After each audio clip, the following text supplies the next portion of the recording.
Railway भर्ती परीक्षा में एक प्रश्न पूछा गया है, आइए इसको हम देखते हैं। एक मिश्रण में अम्ल और अल्कोहल 3:2 के अनुपात में है। इस मिश्रण में 10 लीटर अल्कोहल मिलाने पर अम्ल का अल्कोहल से अनुपात 3:5 हो जाता है। मूल मिश्रण में अम्ल की मात्रा कितनी थी? ऐसे सवालों को आप रेशियो एंड प्रोपोर्शन मेथड से ही लगाएंगे। यह मिश्रण का सवाल है, लेकिन हम रेशियो प्रोपोर्शन को बेहतर तरीके से अगर पढ़े हैं तो हम उसको प्रॉफिट एंड लॉस में लगा देंगे। रेशियो एंड प्रोपोर्शन में तो लगाएंगे ही लगाएंगे।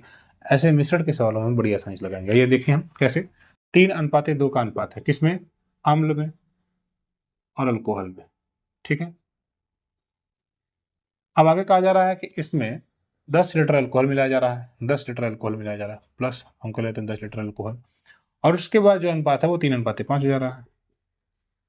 अब आप अगर देखें तो ये अम्ल तो मिलाया नहीं जा रहा है। जब इस तरह से सवाल आप बनाएं, हल करें, तो आप ये देखेंगे जो चीज़ नहीं मिलाई जा रही है वो सेम है कि नहीं है, क्योंकि यहाँ पर भी अम्ल वही होना चाहिए जो यहाँ पर होना चाहिए, क्योंकि मिलाया तो अल्कोहल गया है। तो यहाँ पर तो एग्जामिनर ने पहले से ही सेम कर दिया है, तो आपको कुछ नहीं करना है। आपके सर 3 यूनिट बढ़ रहा है।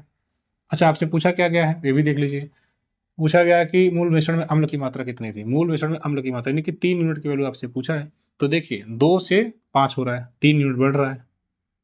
3 यूनिट बढ़ रहा है तो हकीकत में 10 लीटर बढ़ रहा है। हमारा 3 यूनिट 10 लीटर के बराबर है। तो बस यही तो पूछा है। क्या पूछा है कि अम्ल की मात्रा कितनी थी, तो 10 लीटर। बस यहाँ पर भी 3 यूनिट है, तो 3 यूनिट की वैल्यू आपको निकालनी है, वो 10 लीटर हो गया। आपने देखा कितनी आसानी से इस सवाल का हल हो गया।